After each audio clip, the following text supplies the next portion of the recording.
Those of us who've been followers of Sri Satya Sai Baba over the years are very familiar with Dana, as Baba has invited her to perform in his presence on many, many occasions. I'd like to share just a few details about her. Dana Gillespie is a musician of international repute. She's emerged as an ambassador of Sri Satya Sai Baba's message around the world. This British singer, actress, songwriter, and blues diva has been performing in the divine presence of Bhagwan Baba since her first performance in Prashanti Nilayam for Baba's 70th birthday. She has 56 years of music background with over 60 albums to her credit. Her career has combined her music with radio, theater, film, and sports. Although her life has become synonymous with her music, in the 1970s, she became well known for her appearances in London's West End theaters. She played the original Mary Magdalene in the first London production of Andrew Lloyd Webber and Tim Rice's Jesus Christ Superstar. She's entertained audiences around the world and has shared the stage with the likes of Bob Dylan and Mick Jagger. Her ancestors were Quakers and social activists, as well as members with active involvement in the Church of England. Most important of all is Dana's deep devotion and service to Bhagwan Baba. Sai Ram. Sai Ram, everyone, and happy Christmas, I should say. Merry Christmas, depending on where you are in the world while you're watching this. I'm here in London. This is my funny little house that I live in. Somebody once said to me in the interview room, he said, "You live in a tiny little house," and his voice went way up there. And it's true. I live in a tiny house, but it's right in the center of London, and it's packed with books and records. But most importantly, the top floor has got a kind of a meditation room. When I moved in here 40 years ago, there was an altar, but there was no deity sitting in the altar. And that was just when I happened to read Man of Miracles and leapt on a plane 3 weeks later because I wanted to see Swami. I knew that this was the most important thing in my life. I mean, I started making records in the mid-60s, and music, in a way, is the most important thing. But then Swami kind of took it over, so music and him and his teachings go hand in hand. And of course, I leapt on the plane, went straight to India, expecting him to say, "Hello, I'm welcoming you. How good to see you." Because I felt kind of being pulled there like a magnet. I almost had no choice in a way. But he ignored me for 12 years, which is quite interesting. Me, who'd never slept in a dormitory, suddenly found myself in the sheds. And this was when there was still sand on outside there wasn't really the Sai Kulwant Hall like it is now. And so I had to go through all sorts of hoops and learning processes, which was kind of interesting. But I was never in Puttaparthi for Christmas.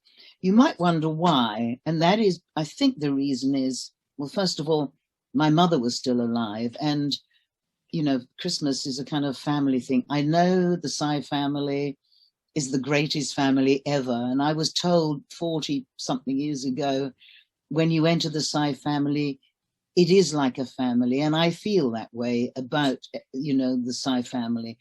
But my mother was happy that I was at home. And I always felt that perhaps people who'd come to Puttaparthi at Christmas time would come with their children because there'd be no other time to go there. So I chose to stay away at that time. And then after the 70th birthday in the Hillview Stadium, he asked me to sing. It's nearly every year, except for 2 years, that I wasn't able to sing. Although I was in Puttaparthi, I managed to get ill and pass the time in the super speciality hospital, which was also amazing. And I have good memories of being there, but I remember missing the whole thing in the stadium.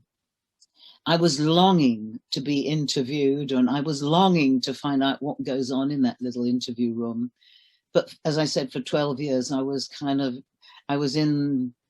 almost, you know, in the desert. I was always at the back because I had a bad leg. I've now got two new knees, so I'm much more agile than I used to be.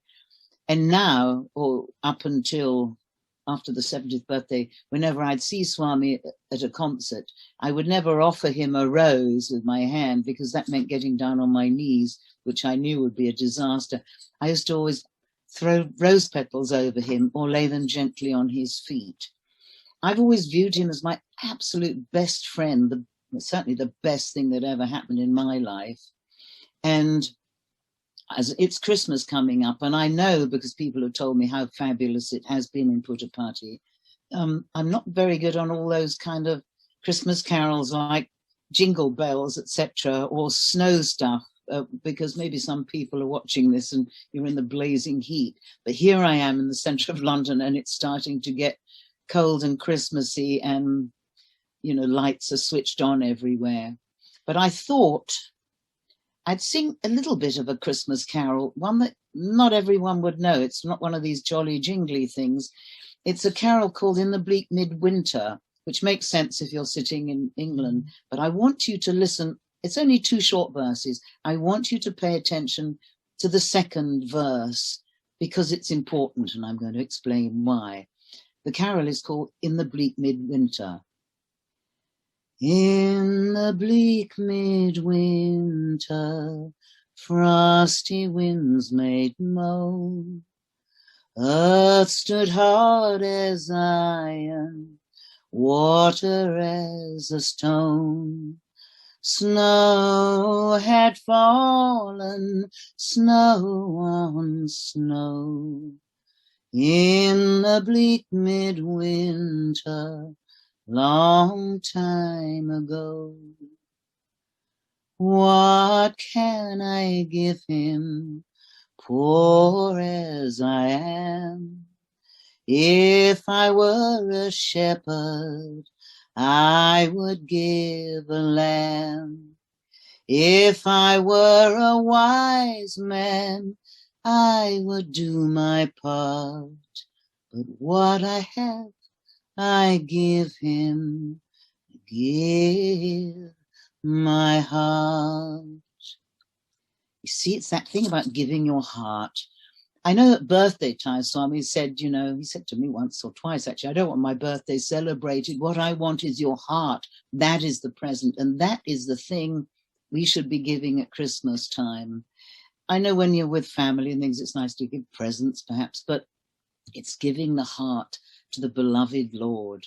Of course, when I first went there, I didn't know anything, sort of bounced about, having to learn the ropes, actually. And I pretty quickly learnt about how you have to be careful what you wish for, because I wanted to present Swami my first bhajan cassette.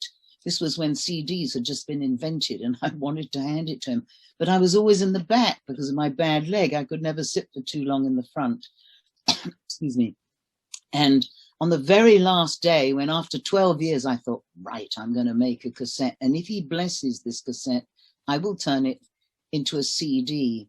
But because of where I was always sitting, I had no chance to hand it to him. But from afar, I could see him blessing things. And I thought, I want to be up there front. And I've only got one more darshan to make it.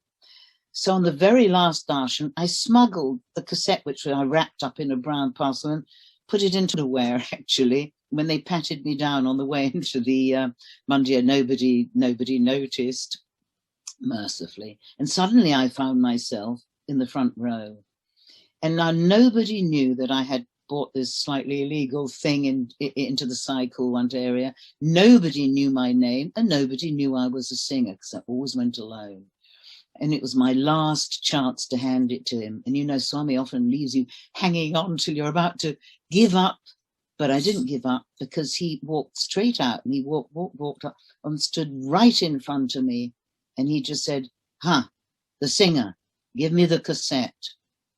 So as I said, nobody knew I had this cassette there. So I then had the embarrassing thing of having to fish down into my clothes, hand it to him, rather in a sweaty parcel by this time. And he took it and went inside the mandir. That was my sign to press my first bhajan CD. And I've done about 10 of them now. I somehow thought I'd take the world by storm by making this music, but actually I found certainly in England they were all rather nonchalant about it. Nobody seemed to care about bhajans, which I've never understood. But Swami has always said that music is important. It's one of the great communicators. And the great thing about Christmas, actually, I know I slightly mock the jingle bells type of carols, but I know it goes on in Puttaparthi because I've seen it on film. But there is something special about singing together as a choir, coming together as a group. I was always rather impressed when Swami said that.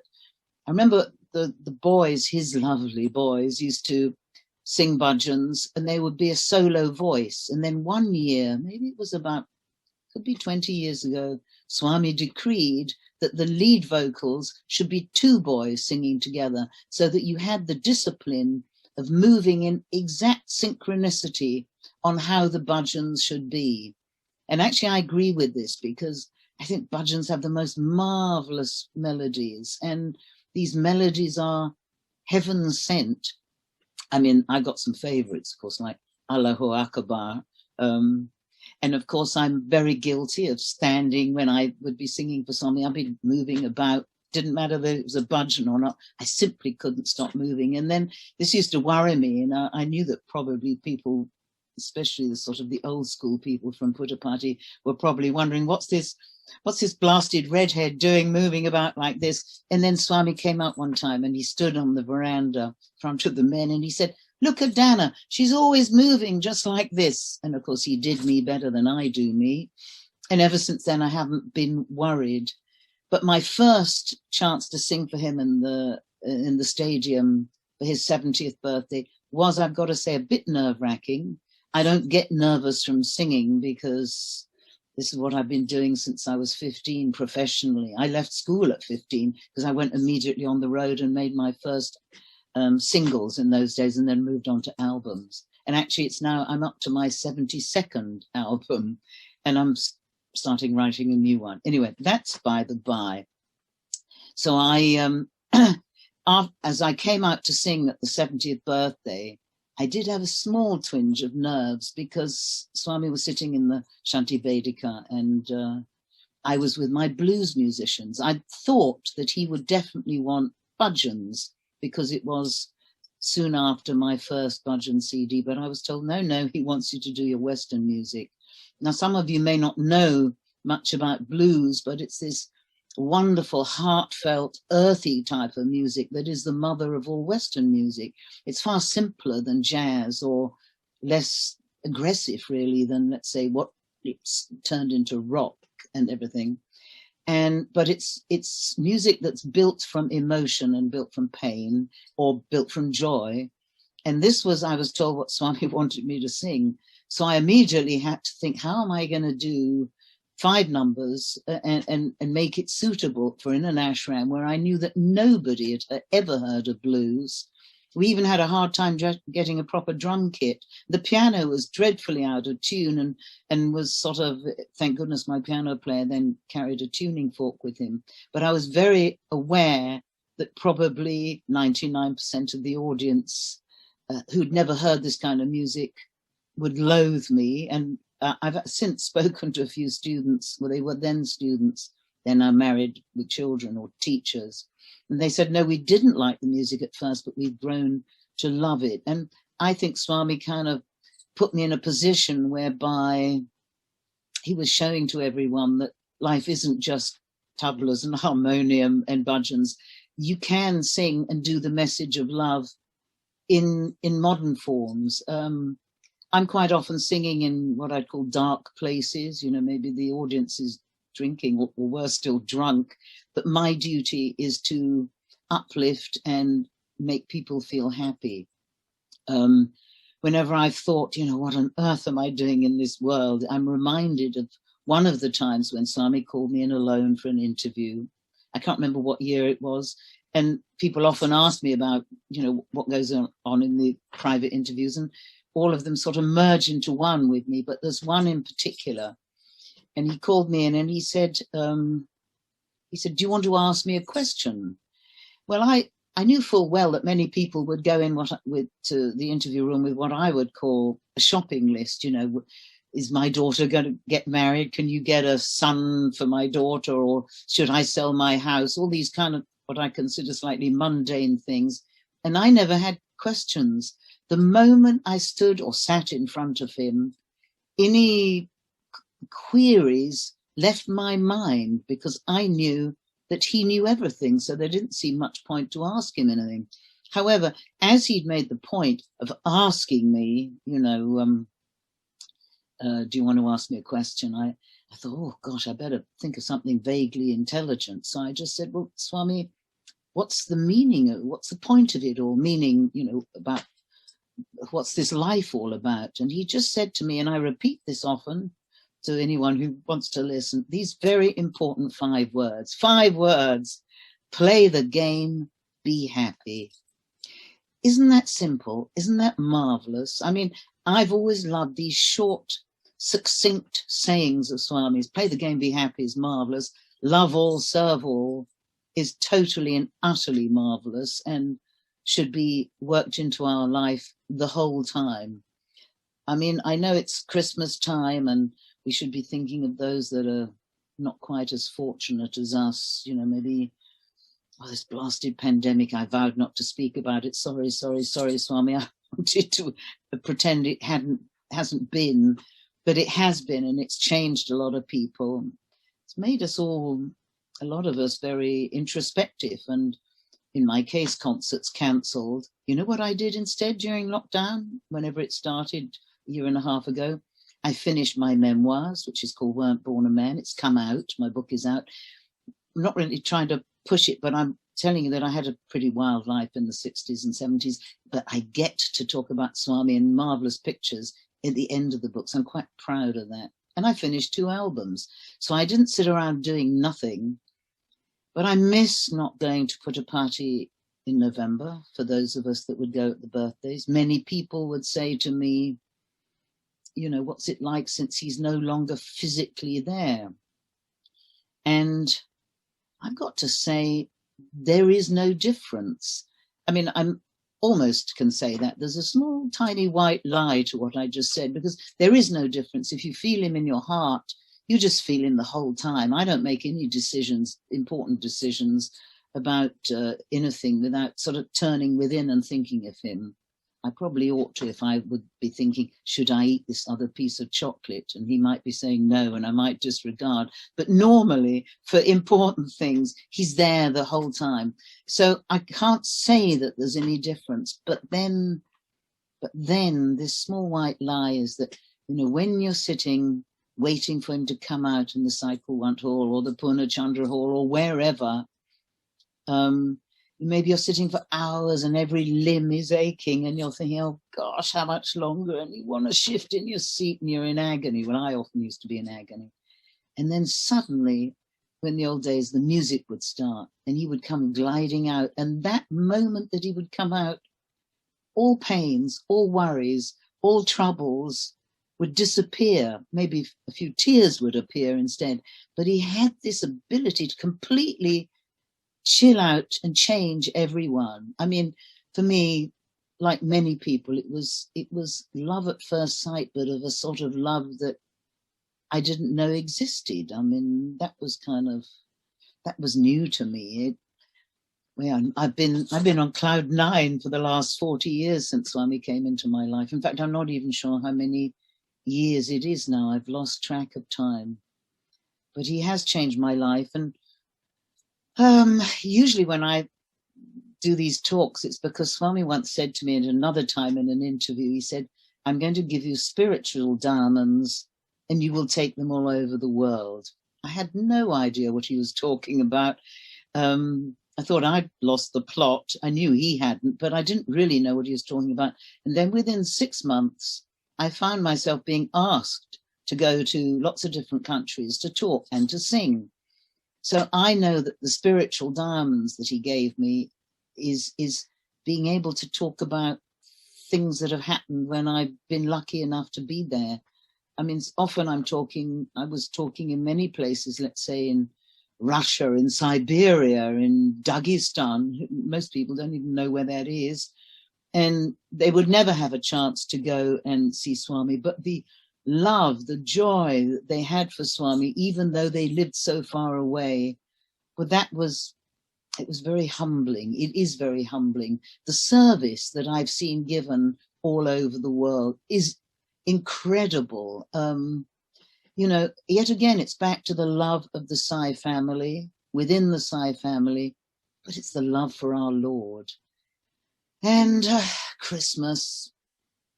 Well, you know, one of the first things that ever attracted me to go to Puttaparthi was the fact that Swami had said it doesn't matter what religion you are. So some religions won't be celebrating Christmas. So I'm not really bothered about Christmas at all. Although it was quite nice in the old days when I could hang a stocking at the end of my bed and my mother would come creeping in at 4 a.m. and fill it with something funny. But I would rather just go and sing or talk for Swami or about Swami, to actually have him seated about, I'm looking to the side, he could be sometimes about 4 or 5 feet away from me. And I'm often asked, you know, hasn't it been blissful? Aren't you in a state of bliss when you sing for him? When you have sung for him, I should say. And I say, actually, no, bliss is probably the last thing on my mind. First of all, maybe bliss if I would look at him continually, but you can't. I knew that he wanted me to sing out to his people. That is my duty, is to sing and entertain and cheer up. But also, if I turned and looked at him, I'd probably just want to shed a tear, and then you can't sing. The voice doesn't function when you're crying, and he doesn't want some whimpering twit standing up on the veranda or in the stadium howling with joy or with love. So he would switch me off. But then if I was practicing some of the songs, one song in particular, which I won't sing now, but it's called Guardian Blue Angel, I used to just, if I was on my own and start to practice, I would be in floods of tears. But on stage singing, I would say for him, was, he kept me professional. I mean, I'm a professional singer. I always say I never sang to Swami, I sang for Swami. And I would like to also say that I hope that everything that I do in my life is for Swami and just not to him alone, because he also said one of the ways, the best ways to see God, to see him, is to look into the face of everyone else, and there you see God. So that really is my bit of Christmas message, is to see God in everyone, give him your heart, and if you have already, just keep giving it and giving till you can't give any more. And I thought I'd like to finish this little talk, because normally when I give talks, people put their hand up and want to ask me questions. I love Q&A, questions and answers, because they inspire me to say things. But I'm sitting on my own here in London. The only noise you can hear in this house right now is the ticking of cuckoo clocks. I have 3 cuckoo clocks. And did you know that Swami was always very keen on cuckoo clocks? If you were sitting in the interview room in Whitefield, for example, and, you know, he might be giving a serious thing or everyone's listening, and suddenly the cuckoo would start, cuckoo, everyone would break into giggles. It's an amazing cuckoo clock. I've always loved the sound of ticking. It reminds me that life is passing us by, so we better get on with it. Spread love, spread joy, love all and serve all. What messages. So I'm going to finish with a song which I hope is going to work, because everyone knows I'm completely non-techno. It's a miracle I'm actually sitting on this Zoom thing. So I've got this thing here, and if I press the right button, hopefully it'll start the right song. It's actually from my, look at it, it's from this, which is my Love the Love album, which I sang most of the songs for Swami. But the last song on it is called The Whole Universe, because Swami always said that we have everything that we need within us. We don't have to go rushing around looking anywhere else. It is all within us. He sits within us. And so I took bits of the Upanishads and some Sufi sayings, and I hope I don't make a complete nonsense of this. I've now got to see if I got it on the right button. Oh, for an assistant and a musical person. Yes, I pressed the button. It should start. And so I want to just say Happy Christmas. Everyone just love one another, because that's the best way to be. So this song is called The Whole Universe because of the fact that we have everything within us. And it's there because he's given it to us. We are so lucky just to hear the name of Swami. Well, that's great. Okay. I have to move a bit because that's the way I do things.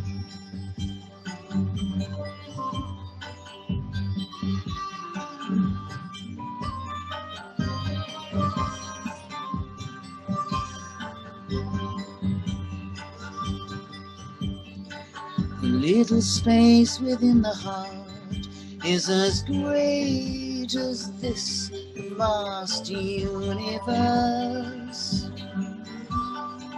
The heaven and the earth is there, the sun and the moon and the stars, the fire and lightning and wind is there. And all that is, and all that is not, belongs to him. And he is all we've got, so we play our part. And like the whole universe, he dwells within our heart.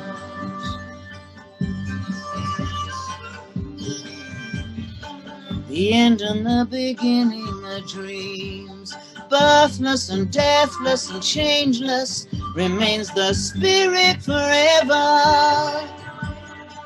And life can sometimes be so strange, like walking on a razor's edge. It's now and forever.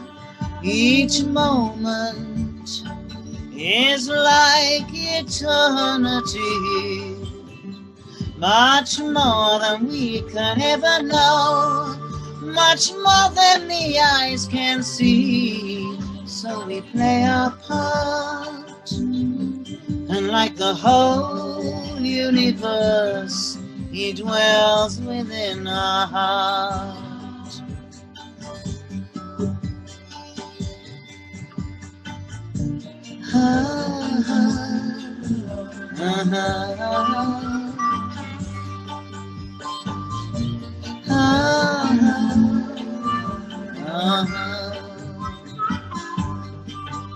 The shifting house of mirrors where we dwell, under your spell a palace seems.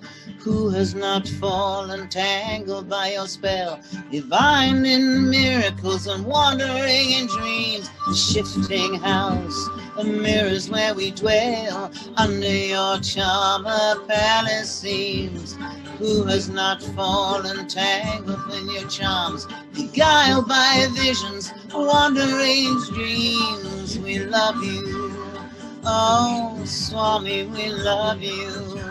Oh, we love you, Swami, I love you.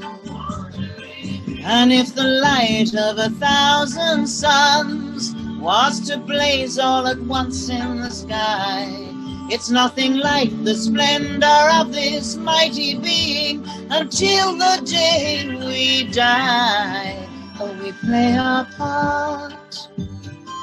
And like the whole universe, he dwells within our heart. Yes, we play our part. And like the whole universe, he dwells within our heart. Well, like the whole universe, he dwells within our heart.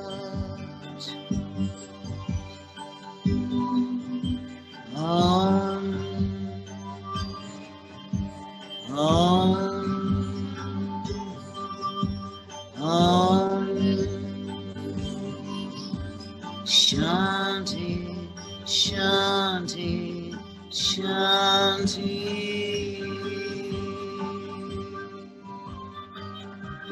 Jai Sai Ram. Have a wonderful Christmas. Have a happy Christmas. With Swami sitting in the heart. It's where he's meant to be. Sai Ram. Sairam, Dana. That was absolutely heartfelt and beautiful. I hope we can do some questions. I had some questions and that came up while you were talking, and I thought if we had some time, we could go through some. Is that okay with you, Dana? Absolutely. I always say, well, I learned this from somebody who used to be one of the zone from the Russian-speaking territories. He always used to get up and say, there are no silly questions, but there might be silly answers. So let's see what comes out. Ask away. So a couple of questions is, when you first came to Swami, you said he made you wait 12 years before having any interaction, and you would come year after year for 12 years. What do you think was going on? Why do you think he made you come? He could have easily made you come that right before the 70th birthday and told you to perform, but he made you come 12 years before, and you kept coming, showing your patience and your devotion and your obedience. Can you describe what it was like, and why do you think he had that timing? Well, often I came twice, sometimes 3 times a year, only for a couple of weeks. I never stayed very long.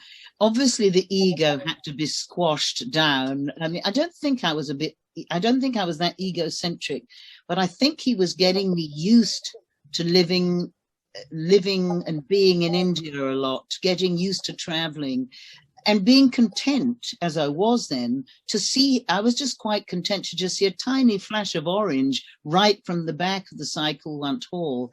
That was enough for me. I used to think, even if I could just see one hair sticking out behind a pillar, that will do for me, because I never expected to be taken into the interview room, although I yearned. I've always known that interview is far better than interview.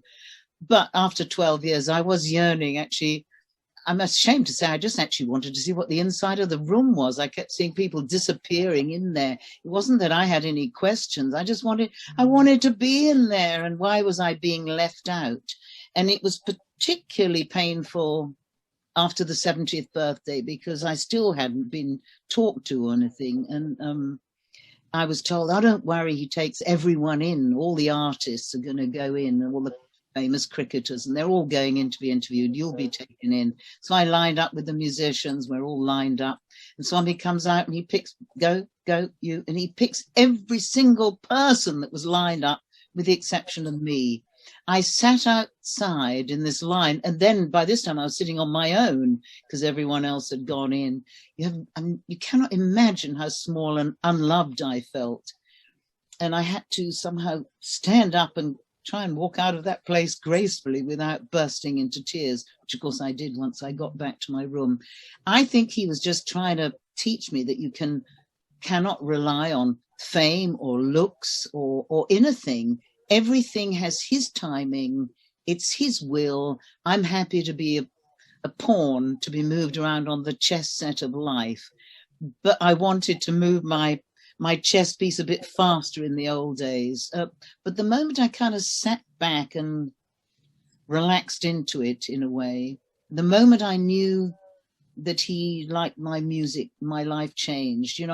He once said to me in one of my many interviews, he said, how's your music business going? And I said, Swami, actually, not very well. I don't think anyone particularly likes my music. And he said these amazing words to me. He said, it doesn't matter. I love your music. Now, do you know how often that sentence has kept me warm on cold nights when I'm thinking, nobody likes what I'm doing. I make all these albums. Why aren't they number 1 globally? And then I have to think, no, it's Swami loves it. Swami said he loves the music. That is enough for me. So I put up with the 12 years. And even then, there were all sorts of adventures every year. There was always kind of stress and getting the musicians ready. Sometimes the moment I didn't come with any musicians, Swami came out and he said, where are your musicians? And this was after the 75th birthday in the stadium. And he said, don't worry, I'll send you my boys. So I then got to work with his amazing boys. Anyway, have I answered your question? I've slightly gone off a bit. Yeah, no, that was exactly what I was hoping to hear. It's just so admirable thinking, would I have had that much devotion to coming to a strange land and a difficult climate and restricted living conditions. And None of that bothered me. Strange Mhm. land, I felt like I was coming home, so maybe I lived there in a past life. He gave me this necklace I'm wearing, which is pretty impressive. I'll try and get it close. I know one's not meant to kind of talk about these things, but only to Sai devotees. It's got Shirdi Baba, and this is my Christmas tree effect because it sure does glitter. And I was quite content because I felt at home. I loved the food. My first night in the sheds, well, I thought, well, if others can do it, so can I. And just because one is in the music business, it's not a privileged thing. If I was cleaning out the lavatories, I should have the same attention to detail and be professional about it. So I've never felt, I was born, I was given a voice. But if I haven't got the whole package to serve the Lord, then what's the point in having a voice? I had another question. So you said Swami had asked you to sing in English, and rather than sing bhajans, to sing your songs. And I know you touched on this a little bit. What do you think is the significance of that? Because as you said, 99.9% of those in the audience probably wouldn't relate to that music. And yet Swami wanted you to sing your music. What can you comment on that? Well, first of all, I think Swami always had a fantastic sense of humor. To pick a blues singer to go and sing at his birthdays. I mean, you got to laugh in a way. I have sung bhajans for him. I mean, and two of my favorites, Allahu Akbar and Premeshwara Hai, both written by a man, Mr. Nagraj, some of my favorite bhajans. But I always felt that he wanted me to take his teachings in my musical form to the West more. Quite often I'm asked, who is this Sai Baba? Isn't he only for Indians? And I go, no, that's not true. But of course, if all you hear is bhajans and it's in Sanskrit, or you only see Indian people singing at his birthdays or whatever, there were never enough Westerners in my view. But I think he picked me to slightly pave the way, that it's okay to be devoted to the Lord and still be out in the blues and the rock and roll world. And this is what I tried to write in my memoirs, because I knew that people would be maybe somewhat not shocked, but kind of surprised by the life in the music biz in the 60s and 70s. And yeah, I have worked with and done films and things, but the only thing that's really mattered to me is being able to sing for Swami. And on my deathbed, if I'm still not gaga and dribbling, but if I'm coherent, and if somebody said to me, what was the best moment you ever had? I've got to say it's walking out and singing in front, with knowing that Swami is just at the side there. And the honor of being able to put rose petals on his feet. And I sang for him in December, which is 4 months before his physical departure from this planet. And so he wasn't speaking much, but he asked me, well, he lifted up his robe and I put the rose petals on his feet, which were very swollen and red. And normally we used to sit and beat time, and he wasn't moving much, and he hadn't been speaking much for a few days before then. He would call me over to the wheelchair and he'd whisper something and I never could understand it. But one time he called me over and I could understand the word music program. So I thought, yippee, that means I'm going to be singing, which I did the next day. But when I'd finished singing, there was a thing on the floor next to him, and he lifted this gold cloth off this thing on the floor, and it was a glass bird carved in orange, pink and purple glass with a big tail up. And he said very loudly, very clearly, clearer than he'd been speaking for days, He just said 3 times to me, "It's the phoenix bird. It's the phoenix bird. It's the phoenix bird." And that was actually the last thing he ever said to me. So I mumbled something like, "Thank you, Swami," and it was delivered to my room later that evening, along with an amazing sari. Anyway, but I've often wondered about this phoenix bird, you know, because of it rising from the ashes. And so this was his last kind of message for me. I can't remember what your question was now, but I'm just chatting away as usual.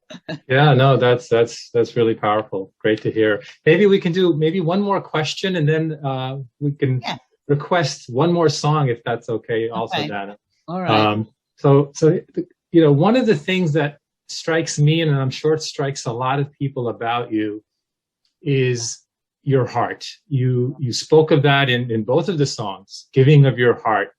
And I think part of giving of this heart, that the message I get from you is your authenticity. Your authenticity comes out, and you come with your spirituality in a very authentic way. Can you maybe speak perhaps to us, especially young adults, a little bit about authenticity as a devotee, authenticity in spirituality? Well, you know, it's quite difficult or different for me because let's say the Sai youth quite often have come to Swami because their parents have been Sai devotees, and many of them have never been to Putta Party. I actually gave a talk at one of the Sai centers here in England about 3 weeks ago, and there was maybe 150 people, and I said, "How many of you have been to Putta Party?" And into the stadium at least, but been to Putta Party, and about 2 people put their hands up. So, you know, I'm rather impressed that people are still able to believe, never having seen him. I don't know that I would have been able to be that passionate about the whole thing. I was what we'd call, to quote from the Bible, actually, a doubting Thomas. You know, I obviously needed to be shown things, but he wasn't. He was tricky, old Swami. He wasn't going to kind of unravel everything in one go. He kept me dangling and learning to, in these 12 years, to move towards him. So I would say for younger people especially, try and just do whatever you think is right. And it's, you know, Swami said, if you've got a question or you've got to make a decision, go and sit somewhere in quiet, in a corner or wherever. Sit and go inside, introverted, and ask this question. He never lets you down. He will never, ever let you down. You will always get an answer. But you have to want him, and you have to want the answer, and then you will get some kind of answer, and you start to learn to read your own signs in your life that will guide you, because everything that we need is within us. He has given this strength within us. It's very difficult when you're young. I mean, life is stressful. You worry about things that perhaps 40 years later you definitely wouldn't worry about. And if somebody's ever feeling down or gloomy, and you know, I sometimes might have an off day, and you have to remind yourself it doesn't last. It's like the clouds. The sun is still there, but the clouds have to go past, and we'll be feeling stronger and better the next day. I feel very sorry for people that feel like so bad that they want to take their life. They have forgotten that, in fact, the Lord, the sun, is always shining on us. It's just we that might have clouds blocking in the way. You know, Swami always said, don't waste your time. I'm talking to younger people. Don't waste your time going to see dreadful, violent films or listening to trashy music. But, you know, when you're young, you just want to hang out with your friends and be a part of your colleagues and camaraderie. But, you know, I think you can go through a lot of things when you're young, and maybe even bad things. Sometimes you have to learn by mistakes, actually. I certainly did. But as long as you keep tuned in, keep attached to your own heart, it's not actually your heart, it's his heart. And then when you know that, he guides you, gets you out of all sorts of troubles, which will hopefully get you to, I mean, I'm 72 now, so I now have to, I'm not thinking about the young people, I'm thinking, how am I going to step off the planet without making a complete mess of things? Because it's how we breathe our last that's important. And it's never too young to start thinking of that. Live life correctly. And I've got to say, try not to eat too many animals, because I'm appalled at the cruelty that goes on, you know, in the world, especially towards animals. But that's a whole other story. And we don't have a platform long enough for me to start ranting about the cruelty and how people kill not just each other, but kill animals and birds. Not really a very good subject for Christmas. Glory, hallelujah, and let the jingle bells ring. Ask me something else, or should I just did I answer that question okay? Yes, beautifully. And we would love for you to come on and talk a little bit more about your love for animals and the message for that. I think we'll have to invite you for another segment. But if we could have one more song, that would be absolutely delightful. Well, I thought I'd sing this one song, which is one of the few songs that I haven't written myself, which is slightly galling for me, because if I ever go and talk at a side thing and I ask people to, you know, put your hand up if I either want to ask a question or request a song, nearly always, if they're not asking for Allahu Akbar, they're wanting this song, which I didn't write, written by a woman called Geeta Chanalia. And it kind of says it all, and it's a good way to finish. I've done it a few times in front of Swami, and Swami once said, once you finish with this song, you cannot sing another song after it, because it's got the perfect ending. Now, let me see if I can press this thing and see what happens. Oh, to be techno. It's not going to be in this life, I'm afraid. There should be some music coming up now. Yeah, it's about to start. The song is Shower the Rose Petals, because I used to drop all the petals on him. If he was standing here right now, I'd throw the rose petals all over him, and they would be given with love. He's the most important love we have.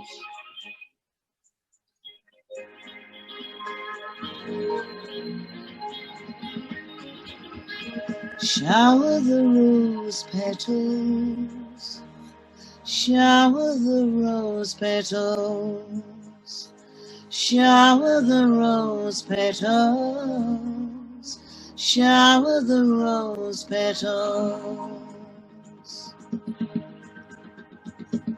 Lord of the universe is walking towards us. Lord of the universe is walking towards us. Shower the rose petals, shower the rose petals, shower the rose petals, shower the rose petals. Lovely fragrance from the roses, lovely fragrance from the roses, lovely fragrance is Baba's vibhuti. Lovely fragrance is Baba's vibhuti. I am in heaven. Shower the rose petals. I am in heaven. Shower the rose petals. Shower the rose petals.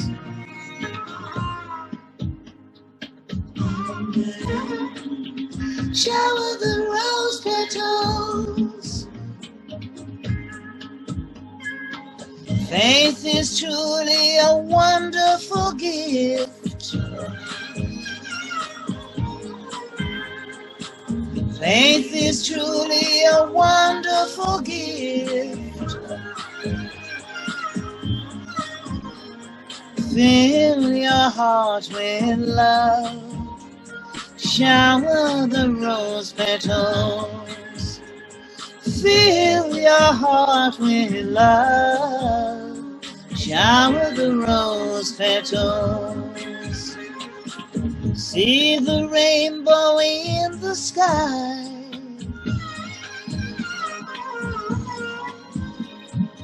See the rainbow in the sky. Baba walking softly by.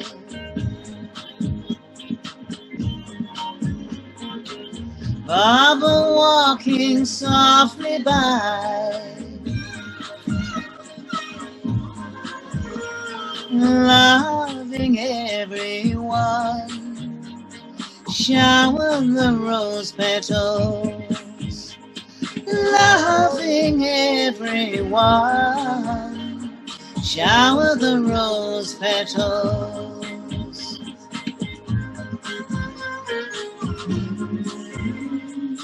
Shower the rose petals.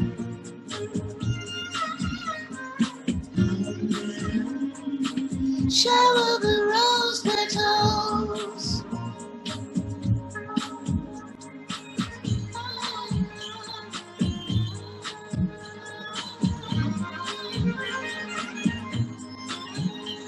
Sanasta loka sukhino bhavantu.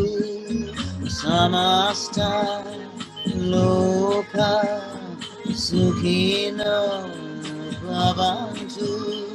Samasta loka sukhino bhavantu.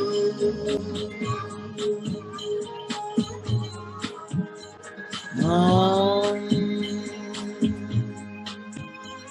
Om Om